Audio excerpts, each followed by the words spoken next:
How many half-read books are sitting on your nightstand right now? Or what about that ambitious personal project? Or that brilliant business idea you started with a fiery burst of energy, only to completely abandon it a few weeks later? Look, it's a universal, incredibly frustrating habit. We are absolutely brilliant at starting things, but terrible at following through. Well, today, we're going to change that. The author of our source material shares this hilarious but honestly painfully relatable story called The Unfinished Wooden Canoe. So one summer, he enthusiastically decided he was going to carve a 12-inch wooden canoe totally from scratch. The first week, he made a massive dent in the woodblock. He was crushing it. The second week, well, his hands were kind of sore and a new Star Wars movie came out. By week 3, he was just too busy watching Star Wars again and enjoying some quality laziness. That canoe basically sat in his garage for years as this damning physical reminder of his inability to follow through. Sound familiar? That anecdote comes straight from the source material we're unpacking today, which is a fantastic book called Finish What You Start by Peter Hollins. And what's really special about this source is that it doesn't just throw cheap motivational quotes at you. Instead, it actually deconstructs the psychology behind our failures and equips us with real, actionable mental models for execution. We're going to look at exactly why we quit and how to build a framework that makes quitting virtually impossible. Okay, let's look at our roadmap for today's explainer. 1. The art of following through. 2. Why we sabotage ourselves. 3. Finding your true motivation. 4. The follow-through manifesto. And finally, 5. Getting comfortable with discomfort. Let's dive in. Section 1. The art of following through. The anatomy of execution. So before we can fix our bad habits, we need to define exactly what following through actually means. It's not just a single action, you know? It's a combination of traits. The source text uses this really powerful biological metaphor. Think of following through like a giant robot being formed by smaller individual parts fusing together. First, you've got the head, which represents focus. This keeps your eyes on the prize. Then, the spine. This is self-discipline, keeping you upright against the heavy weight of temptation. Next, the hands and feet, representing action. That's what literally moves you from point A to point B. And finally, the heart. This is persistence. Action might get you started, but your heart gives you the endurance to run the long marathon. When you fuse focus, self-discipline, action, and persistence together, you essentially build the super robot of execution. Moving right along to Section 2. Why we sabotage ourselves, the friction. So, here's the crucial question. If we know that building this execution robot leads directly to our dreams, why do we constantly throw wrench into our own gears? The source material draws a really clear dividing line between two distinct types of friction. On one side, we have conscious inhibiting tactics. These are the bad habits we use to knowingly misuse our time. On the other side, we have unconscious psychological roadblocks. These are the hidden internal barriers our brains set up just to protect our fragile egos. Let's break these down. First up, the conscious inhibiting tactics. These include setting impossibly bad goals. I mean, if you set a goal so high no human could reach it, you basically absolve yourself of the guilt of failing, right? Then you've got digital distractions and poor time management. But my absolute favorite tactic here is productive procrastination. This is when you spend hours color-coding your calendar, perfectly organizing your desk, endlessly revising your plan. It completely tricks your brain into feeling incredibly busy and productive without you actually making a single inch of real progress. Now let's look at how this builds into the unconscious psychological roadblocks. This is where it gets a little deep. We're talking about laziness, paralyzing fear of judgment, and perfectionism born from insecurity. The source material shares the story of Esther, who was an aspiring baker. She actually took 2 weeks off from her dead-end desk job to start a home baking business. But she spent the entire 2 weeks just sleeping in and avoiding her neighbors. Why? Because she realized if she actually started the business, people might expect her to succeed. The fear of expectations and judgment killed your business before she baked a single cookie. She literally rejected herself before the market even had a chance to. Section 3. Finding your true motivation. The donkey and the carrot.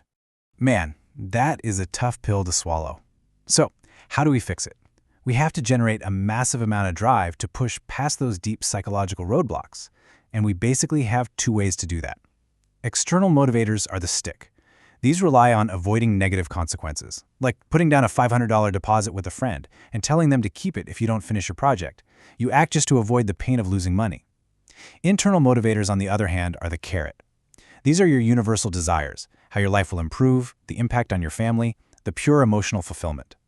To truly succeed, you really need to leverage both the stick and the carrot. And why is this motivation so absolutely critical? Because of the concept defined right here, opportunity cost. Every single goal you pursue demands a sacrifice. Taking a night class means giving up a Friday night out with your friends. Learning the guitar means dealing with painful calluses instead of just watching TV. Because sacrifice is inherently painful, your motivation, your stick, and your carrot must be artificially maximized so it heavily outweighs the painful cost of missing out on leisure. If your motivation isn't stronger than your desire to lie on the couch, you are guaranteed to quit. Which brings us to Section 4, the Follow-Through Manifesto, Rules for Execution. We have arrived at the tactical climax of our explainer. To survive the daily grind, we need to strip away the burden of daily decision-making. If you have to decide every single day whether or not to work hard, your willpower will break. It's just a fact. We need strict rules that make the decision for us. So here is Rule 1 of the manifesto. Whenever you want to quit, ask yourself, if not for laziness or fear, would I be giving up? It is a brilliant mental speed bump. It forces us to honestly confront ourselves. Do you really lack the talent to continue? Or are you just taking the easy way out because you're scared or feeling lazy? Facing that ugly truth head-on is usually the swift kick in the pants we need to get back to work. Let's jump to Rule 4, an incredibly powerful framework for when you hit a fork in the road. When you're tempted to abandon your desk, you must explicitly reaffirm your intentions by filling in these 3 blanks. I want, stay your end goal. I want to be financially independent. I will, state the mandatory steps. I will finish this certification program to get a raise. I won't, state the specific distraction. I won't let myself get derailed by scrolling through social media right now. It immediately recenters your brain on exactly why this journey matters. And then there's Rule 5, the 10-10-10 rule. Let's say you want to skip your workout to eat a massive plate of lasagna. Ask yourself how you're going to feel in 10 minutes, 10 hours, and 10 days. In 10 minutes, you'll feel good, maybe a slight tinge of guilt, but hey, the lasagna tastes great. In 10 hours, the pleasure is totally gone and you feel mostly regret. In 10 days, 100% regret. The joy of giving up decays incredibly rapidly, but the cost of breaking your discipline lasts. Projecting yourself into the future like this absolutely destroys the illusion of immediate gratification. Which connects perfectly to Rule 6. Whenever you want to quit working, or whenever you want to give in to a distraction, force yourself to wait just 10 minutes. It leaves no room for debate. By forcing a 10-minute pause, you effectively kill the immediate in immediate gratification. And usually, if you can just hold out for 10 more minutes, that intense urge to quit passes, and you actually find the momentum to keep going for hours. Finally, Section 5, Getting Comfortable with Discomfort. Okay, we have our rules in our manifesto, but to achieve true, lifelong follow-through, we need an overarching mental shift in how we view struggle. As the Chicago Consortium on School Reform states, hard work can and will lead to improvement. I know it sounds simple, but it is a foundational mindset. You have to deeply internalize the belief that effort is a non-negotiable prerequisite to results. The struggle isn't a sign that you should quit. The struggle is the actual mechanism of improvement. To really drive this home, the source text shares the cautionary tale of Gerald. Gerald dreamed of being an entrepreneur, a visionary like Steve Jobs. But when he actually started his business, he realized it required him to live on a really tight budget and cut out his daily luxuries to fund the startup. Living without his usual comforts terrified him. So what did he do? He abandoned the startup and went right back to the 9-to-5 job he hated. He gave up his dreams simply because he refused to adapt to the mild temporary discomfort of cutting expenses. He literally chose the comfort of misery over the discomfort of growth. So let's summarize the mental fortitude you need to succeed.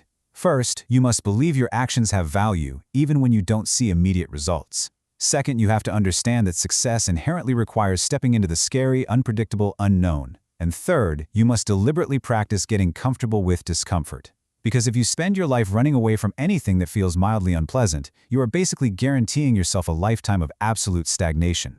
I want to leave you with one final provocative thought. What would your life look like right now if you actually finished everything you started? Just think about the skills you'd have, the businesses you'd have built, the shape you'd be in. The only thing standing between you and that reality is the anatomy of execution we discussed today. So build your manifesto, find your carrot and your stick, and go finish what you started. Thanks so much for joining me for this explainer.